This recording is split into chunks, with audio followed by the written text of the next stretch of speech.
Hey guys, my name is Shayla. Welcome to the channel. If this is your first time here, welcome. I started this channel traveling full time, then I got pregnant, vlogged about my pregnancy. Now I'm a mom, which is weird still. But I'm vlogging about it because there's a lot of things that come up that you did not know about until you just go through it. And some of the things I think I'm glad I didn't know about. Other things I'm like, why did no one tell me? This is all very, it's okay, you can be in it if you want. No. This is all very like, what would be the right word? It's like hippie, crunchy, granola, natural. Sometimes he calls it witchcraft. Just super like Jenny from Forrest Gump.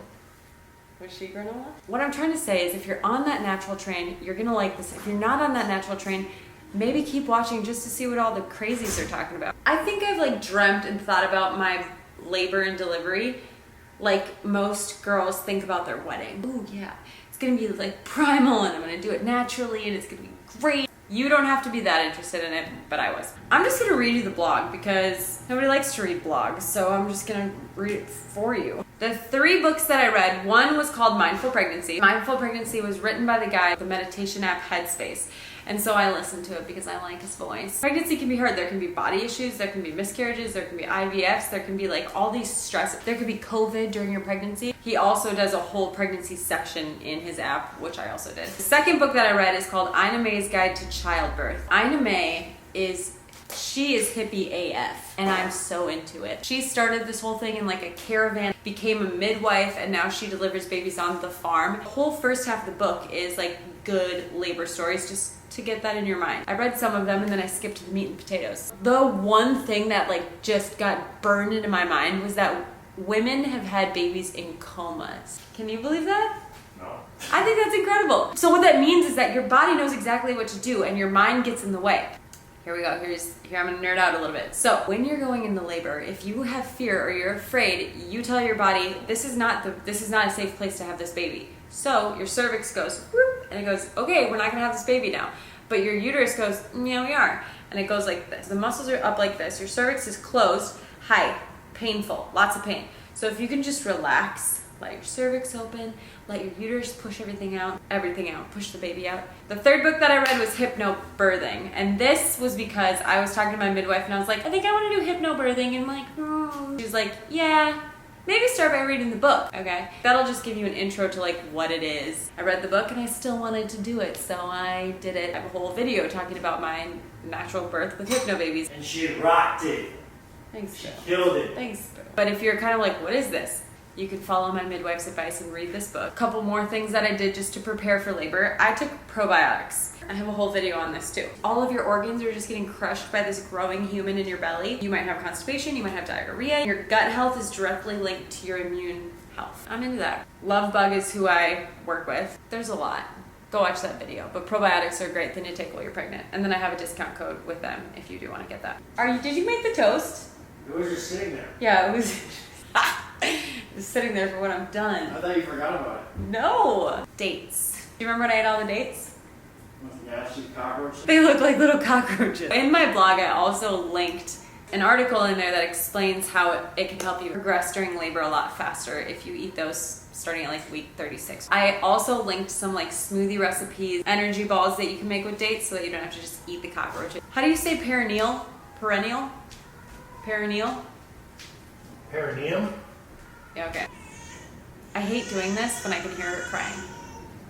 The very simplest way to say this is that you're just stretching out the area down there so that you don't tear as much. Tearing was my #1 concern, and my midwife was like, that's fair. Might I ease your mind by letting you know that most women don't even know that they tore. There's too much pressure, there's too much going on after baby's born. Don't stress too much about that, and I will agree with her. I had a 2nd-degree tear and a sideways tear, and I wouldn't have known except for all the stitching. I was just afraid of that. Don't be too afraid of that. But anyway, so this stretching you're supposed to do with like coconut oil or olive oil in the shower and you look it up. Couldn't do it. I couldn't reach anymore. My belly got too big and it was just like, well, that's one thing I'm not gonna do. The next thing is I worked out until the couple of days before I gave birth. I had this program, Expecting and Empowered. I also have a discount code with them. But what I like about them is that it's a sister combo, a nurse and a PT, physical therapist. And so they tell you the things that you can do where you are in your pregnancy. I started in my 3rd trimester and I got the postpartum guide. The postpartum guide is where it's at because they give you, day 1 they give you exercises and it's all rehab, pelvic floor rehab. You don't even work out until week 6. Part of you is like, well, I just want to work out, and the other part of you just wants to crawl in a hole and sleep forever. I'm at week 15 right now and it's starting to amp up a little bit, but I'm ready for that. Cannot recommend them enough. Let's go into labor and delivery. I chose a midwife instead of an OB for like more of a natural approach. A doula friend of mine told me, do it wherever you feel the safest. If you feel safest in a hospital, do it there. If you feel safest at home, do it there, because you need to relax, no flight or fight, remember? And I felt safest in a hospital. I was like, I want to be disconnected from everything, but I want to be there in case something goes down. So that's where I did it. I wanted all the tools available. I wanted to be able to have a tub. I wanted to be able to have a birthing ball. I wanted whatever, because the tub and a shower are second to an epidural. Water therapy, I think they call it. Really good for helping manage the pain. Food. I had these chia squeezers. You don't need a spoon. It's really light, but there's some sugar in it. I'm in the tub just suck, like a little hamster or something, just like eating out of this little squeezer. It was just what I needed to give me a little bit of fuel. As you get closer to your due date, there's a couple of ways that they can induce you. I wanted to do it as naturally as possible. There's something called stripping of the membranes, where they take their finger and they swipe to separate the uterus and the amniotic sac. And basically that kind of tells your body to go into labor.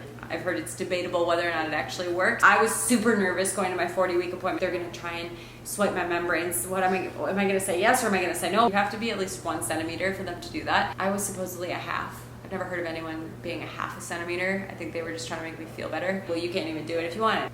Great decisions made for me. Kind of, what? I know it looks super droopy. Water.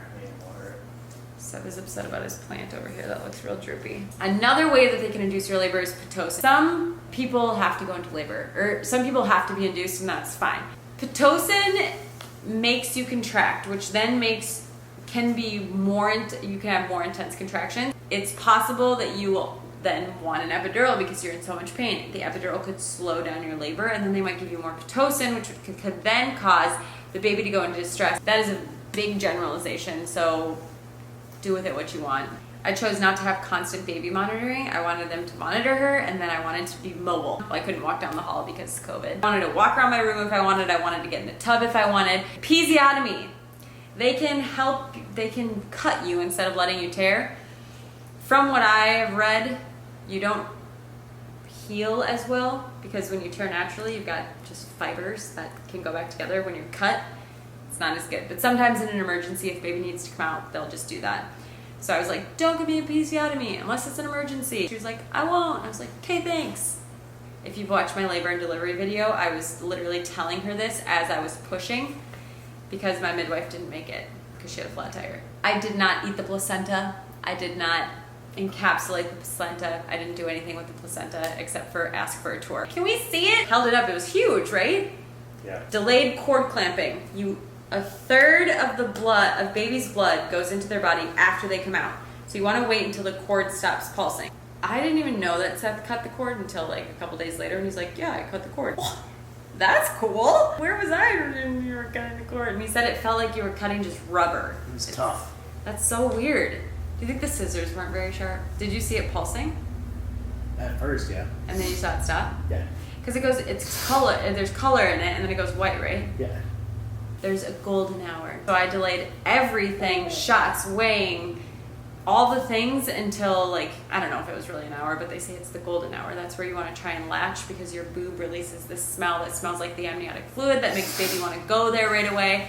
And it's just like a bonding thing. Plus, I didn't have her bathed either, because the vernix on their skin that they like are in for 9 months, they're like a fish in water. And so if you wash them, A, they'll get cold, and B, they're not as protected. So you keep that vernix on, helps them out. And that's all of it. I'm just gonna link the blog at the bottom, and then all of the links are within that blog. Should we show the baby? Come here, Munchkin. Here is baby. Baby girl. What is that? Did you have a nap? Were you sleeping? Did you sleep a little bit? Yeah. Thank you guys so much for watching. I hope this was informative. If you're like trying to go the natural route for labor and delivery, you can do it. You can absolutely do it. And if things don't go the way you want them to, that's fine. As long as baby comes out and you guys are both healthy, it's all worth it. Good luck to you on your labor. I hope that you have a safe, easy, and natural labor if that's what you're trying to do. But most of all, I hope that you have a healthy baby and you stay healthy. Thank you guys so much for watching, and I will see you next time. Mwah! Bye! Oh yeah, one more thing. You can find me on Instagram like all the days on Instagram stories. Probably too much. Bye!